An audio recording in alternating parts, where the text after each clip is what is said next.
Yo, what's going on, guys? Today we are going to be going over every single melee slam slide artifact in the game.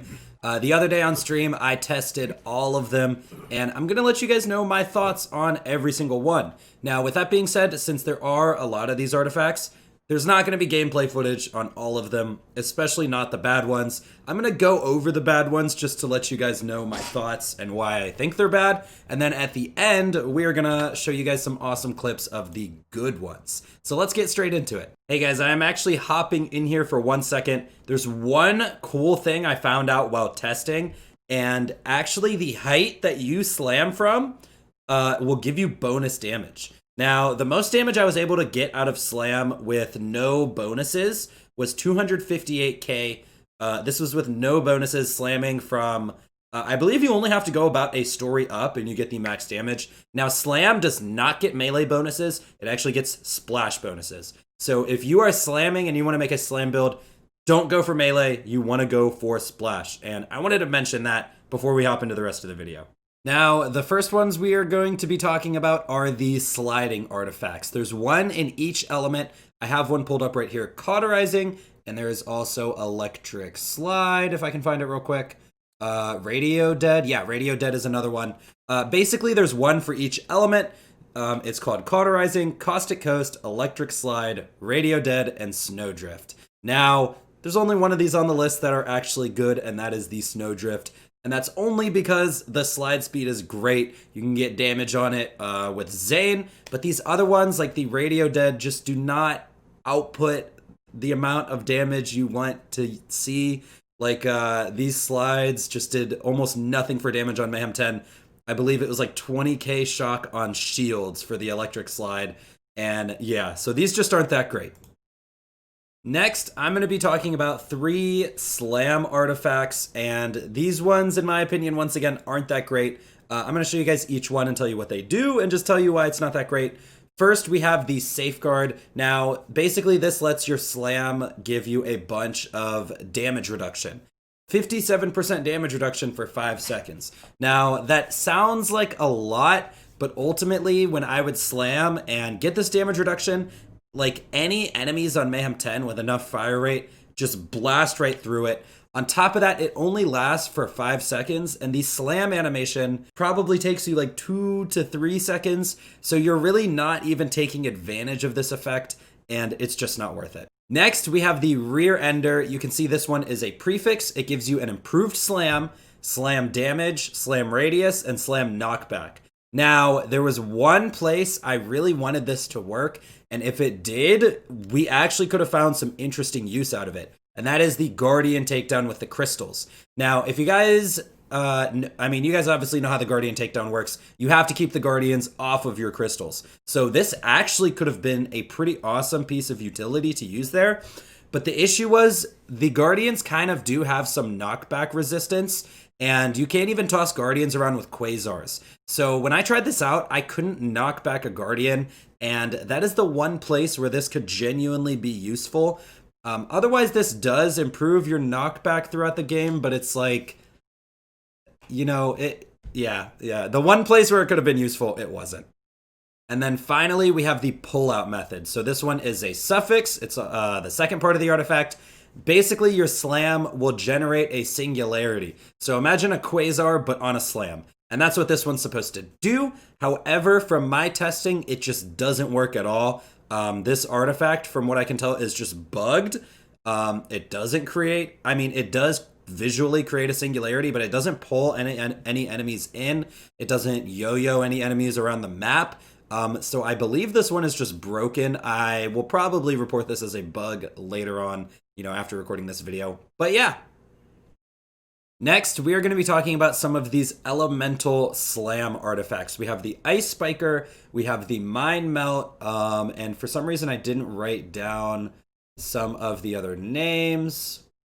But basically, these are the ones that just imbue your slam with a specific element, and there's one for each element. Maybe I didn't have one of all of them on me. Let's find another one. the Toxic Revenger. Basically, like I said, there's one for each element, and these are the ones that imbue your slam with a specific element. They give you bonus slam damage, they give you slam radius, and they give you a puddle in some cases. The Toxic Revenger gives you a puddle. The the Mind Melt, I believe, gives you a radiation aura. All of these just don't do enough damage. These do give you some extra slam damage, but I think when you want to slam, you want to use some of the other artifacts we're actually going to go over later because they create extra effects. These ones are just not worth picking up. Every single element I tried, they do even give you, like the Ice Spiker gives you an improved slam. The Ice Spiker, I believe, is almost like a rear ender where you get more knockback, but it's just not worth it, and the damage isn't worth it, so I don't recommend any of these either. Next, we're going to be moving on to all of these slam artifacts that create elemental puddles. First up, we got the Cosmic Crater. This one is a suffix, so it is on the bottom. This one gives you a random elemental puddle when you slam.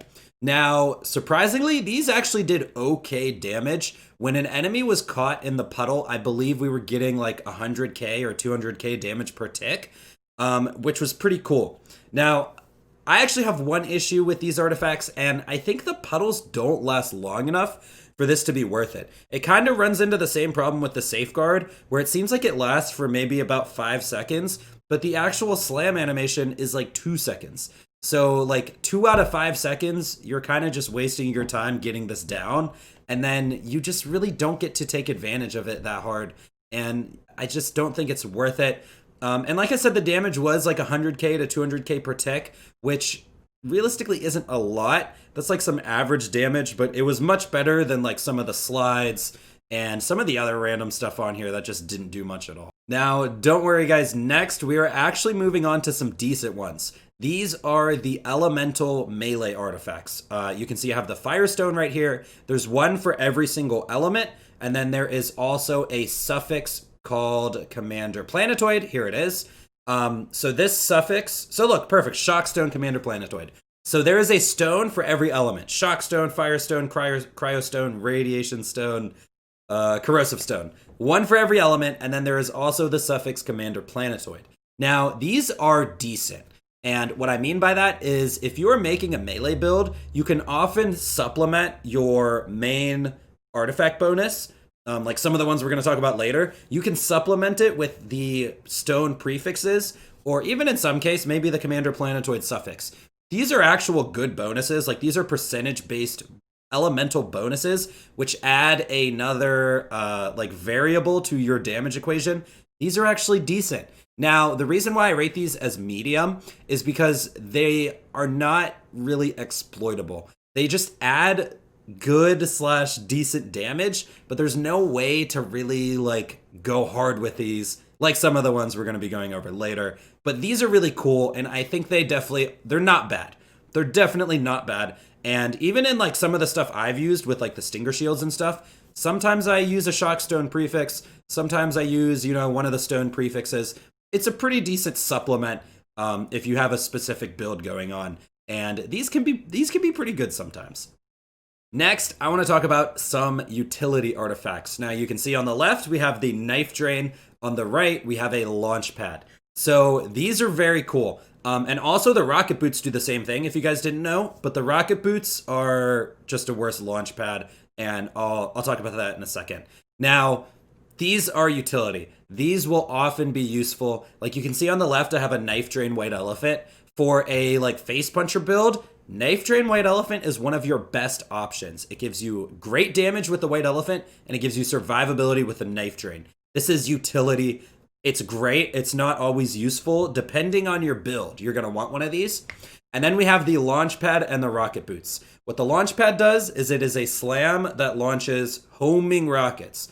And that's why these are better than the Rocket Boots. The Rocket Boots puts, when you slide, you set out some rockets. Now, the Rocket Boots work just like the Launch Pad, for those of you who don't know, but it is a budget version of the Launch Pad. Basically, when you slam, the Launch Pad puts out, like 8 rockets or 10 rockets? When you slide, it puts out 2, depending on how long you're sliding for. If you do a full slide, you can actually put out more. And I also noticed that the rocket boot slides don't hit as consistently as the launch pad rockets. Now, for those of you who don't know what I'm talking about, the launch pad actually will trigger melee effects. You can break a frozen snowshoe with a launch pad. You can trigger knife drain with a launch pad. So if you have a knife drain launch pad, you have lifesteal on a slam. You can trigger a cut purse launch pad. You can get ammo back with the actual rockets. Just for those of you who don't know how that works. And yeah, so these are really cool. Depending on your build, you're going to want to use these or not. And yeah. Alrighty, now finally we have the list of the awesome artifacts and probably the best ones of the bunch. Hot Drop, Spark Plug, Unleash the Dragon, Static Charge, and White Elephant. Now, these are the ones we are going to get into the clips of, so let's just cut to those. Now, first up, we are going to show off the White Elephant. This thing is awesome. Basically, your melee attacks have a chance to have a 30% chance to attach a sticky bomb. Now, this is very cool, and it is exploitable, quote unquote. These do splash damage.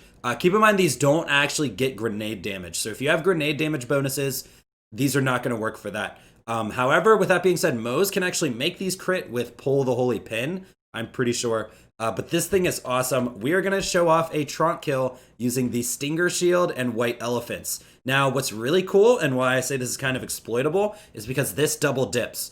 The Stinger Nova is a Splash Nova. So we have a 200% Splash Anointment that will apply to the Stinger Shield. And then what happens is if the Stinger Shield triggers a White Elephant, the White Elephant is based off of the Stinger Nova damage because it's a melee Nova. And then it gets that 200% Splash Anointment again.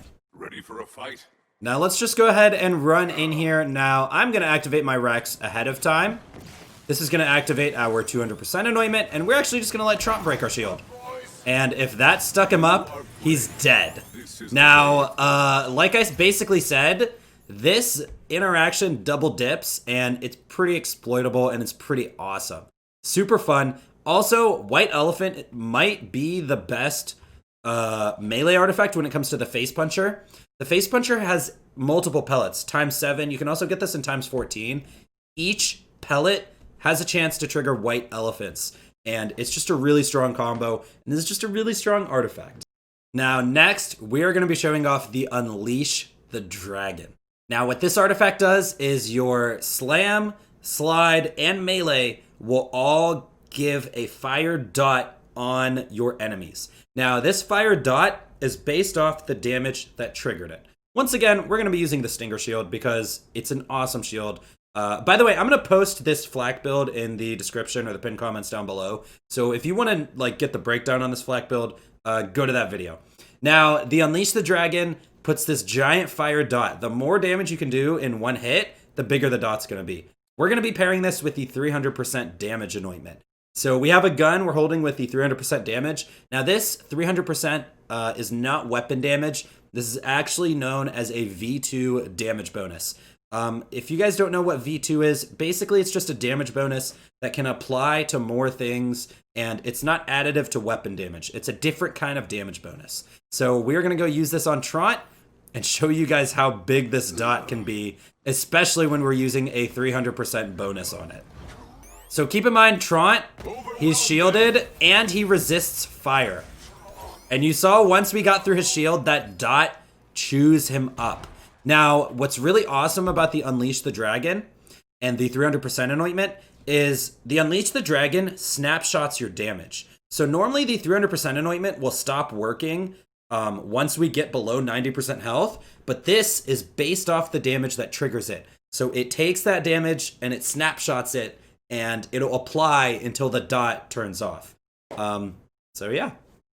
All right, so for this next one, we are going to be showing off the Spark Plug. Now, what the Spark Plug does is you slam and it creates these coils. Now, these coils will basically hit enemies and they can do a lot of damage. On top of that, these can naturally crit. There actually used to be a flak slam build by Daquan, and he used Megavore and Unforgivens to basically crit swap these Spark Plugs for insane damage. He has Wotan kills, full Mallow on takedown clears. Now this was back on M4. Maybe we'll bring it back for M10 for you guys. It was a really cool build. And like I said, you guys heard me with the Unforgiven. You can exploit this, especially on Flak. And this can get damage bonuses from a lot of stuff. Now, this doesn't get melee damage. This doesn't get AoE. You are looking for those V1 and V2 bonuses. Now, that's why it's best used on Flak, because he actually has skills that are considered V1, like Frenzy, and V2. And once again, this 300% damage anointment is going to be cool, but this is going to wear off after Tronk gets below 90% health. But let's just go kill him with it. Now, like I said, I do want to stress my build. Like, I don't have the Unforgiven on me. My build is not really set up for the Spark Plug right now, but we can still get a pretty impressive kill on Tronk, I would say. And you notice his damage just like, or his shield bar just goes like right down. Get a slam? I don't even know what triggered that. That might have been the pet. But yeah. So, like I said, this build is not set up for Spark Plug slamming, and we still made quick work of Tront. This thing does some pretty awesome stuff, and I really recommend you guys check this out. Alrighty, so next we get to go over the static charge. Now what this does is it says Slide builds a static charge, causing your next melee attack to do 50% bonus shock damage that chains to nearby enemies. Now this doesn't exactly work how it's stated on the card. I believe the 50% bonus shock damage is always active. Now, first of all, it is always active. I believe it's the 50% bonus, but you can slide and build it up further. So I'm just going to show you guys when I melee this dude. I just reset the game, by the way. You can see the shock damage in there. This is like actually always active. The shock damage is always active. We'll melee him again, and you see the shock damage there. Now keep in mind I'm wearing a Firestone static charge, so that's why you see the fire damage as well. And yeah, so this thing is always active, and then you can slide to do more damage with it. So you notice how it is up to 600k after sliding. So now this is pretty cool. What this is gonna do is turn your Face Puncher or your Stinger Shield basically into a Brainstormer. And Quag, who basically set up the first Stinger setup that I showed off. Moxie also made a video showing off Quag's build, and he actually said he has swapped to the static charge for mobbing. What happens is when you set off this Nova in a circle of mobs, the static charge is guaranteed to trigger. So all those mobs chain on each other. Now, let's just go get a Trot kill, because why not? And yeah, so once again, this is based off your melee damage, so we're going to use a melee damage anointment to push this one a little bit further. And even though this is for mobbing, you will notice that this does some like really decent bossing damage. Like, we got through his shield in 2 hits, and there it is. Now, yeah, it's pretty strong. And I did try this out in the Guardian takedown myself, and I think I agree. I maybe do prefer it. Now, obviously, you're going to want to be looking out for a Knife Drain static charge, because that's going to help you survive with melee, because even if you're running a different build, I think Amara's Sustainment can actually take advantage of static charge. So this Firestone static charge would be great on her, and yeah. Alright, so the last artifact of the video, we have the Hot Drop. Now, I actually think this one is a bit underrated, and I actually think this is best on Moze. Now, obviously, I'm not playing Moze. We came to Pandora. We are going to fight Troy, just because, you know, Tront resists fire, and he has a big shield. It's not going to be good against Tront. But I think this artifact's really cool, and I think it is a bit underrated. I have seen some builds back in M4 of people using this, and a lot, like, there is a small niche of people who do know that this is good. And it actually is a good artifact. Now, once again, I do think this is best on Moze because this deals splash damage. So, you know, Moze, she could wear like a Blastmaster. I don't know the exact setups for Moze, so don't take my word for it, but they are out there.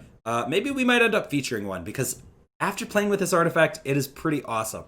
Now, like I said, my build isn't necessarily set up for this, but I will be using this Splash Anointment to try to push it further. And let's go get a Troy kill. Now, basically what this artifact does is when you slam, it's going to put out these kind of like meteors. So let's just go to town and start slamming. You can see in one slam, we almost sent him into his immunity phase. Now, I am wearing a Deathless. Oh, let me actually take off my Stinger Shield. Now, I am wearing a Deathless, so it's gonna be rough. We're gonna go down a couple times. But you guys will be able to see that we can do some decent damage to him. Alright, time to slam. And you can see we are chunking him. And, like, seriously, like I said, once again, my build is not really necessarily set up for this, but we can just chunk him. Like, seriously, those are chunks. Like, this is not bad for a build not set up to do this. How you like that? Swoop and tear. And all we're pretty much using is the 200% slam anointment, or splash anointment, slam anointment. Imagine if there was 200% slam. And there you go, Troy. Anyways, guys, that is pretty much it for this video. If you guys enjoyed this video or found out about a cool artifact you didn't know about, drop a like on it and subscribe to the channel for more Borderlands 3 videos. That is pretty much going to be it from me, guys. I'll see you in the next one. I'm out.